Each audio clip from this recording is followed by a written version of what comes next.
Did someone say pepperoni pizza? A bed of sauce on a light base, a heavy-handed sprinkling of cheese, and of course a generous serving of salami. Keep going. There are a range of salami options of different flavours and shapes, but I'm sure you've never seen salami like this.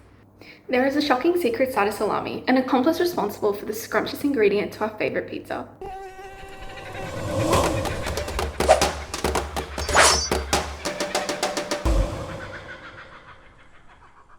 Traced back to ancient Rome, centuries before the luxury of refrigeration, fermentation and dry curing offered a lifeline for preserving raw meat. There is a meticulous and perfected combination of lean pork meat and fat, mixed with spices, sugar and salt, before being stuffed in casings like beef intestines. The last two ingredients are a secret to most, and whose origins lie in a serendipitous contamination. Like the yeast Saccharomyces cerevisiae and bread, unbeknownst to the Romans, a symbiotic relationship of salami with microbes was happening right under their noses.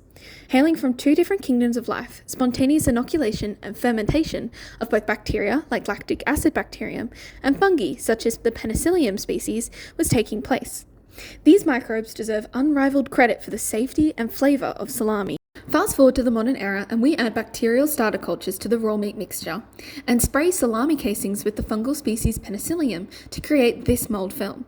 But working with microbes is a delicate and specific art. It must be done under strict conditions of temperature, humidity and storage. Unlike cooked meat, which kills all microbes with heat, salami as a raw meat relies on specific bacterial and fungal species to prevent dangerous contaminations. These undesirable growths lead to spoilage, or if pathogenic like salmonella and staphylococci, cause food poisoning. Bacteria in mixed cultures undergo fermentation to break down sugars such as dextrose to produce lactic acid, which decreases acidity, creating unfavourable environmental conditions for unsafe microbial growths. Similarly, specific penicillium fungal species, which are completely safe to eat, physically occupy the space on the salami casing to inhibit alternative fungal growth.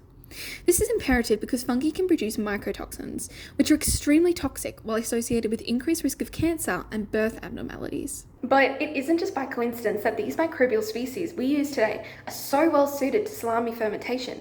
In fact, there's evidence that we tailored them to our flavour whims and safety needs. We can compare the genomes of two fungal species, P. nalgiavent and P. salami, which have long histories in meat fermentation.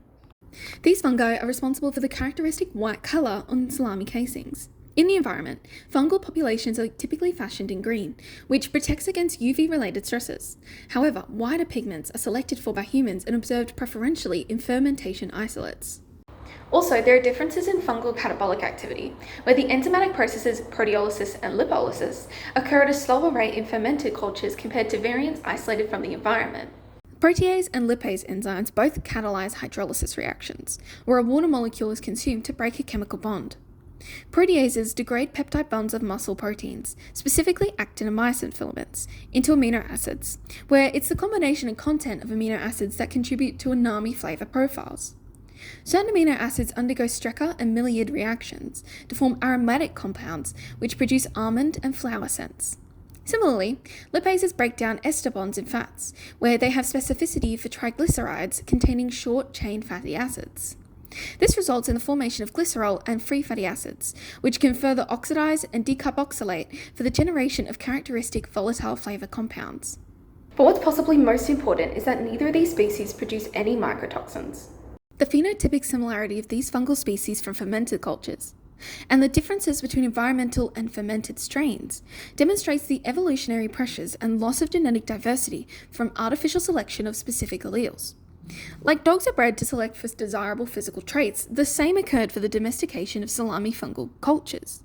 Crucially, P. nalgiavents and P. salami are distantly related, having diverged approximately 30 million years ago.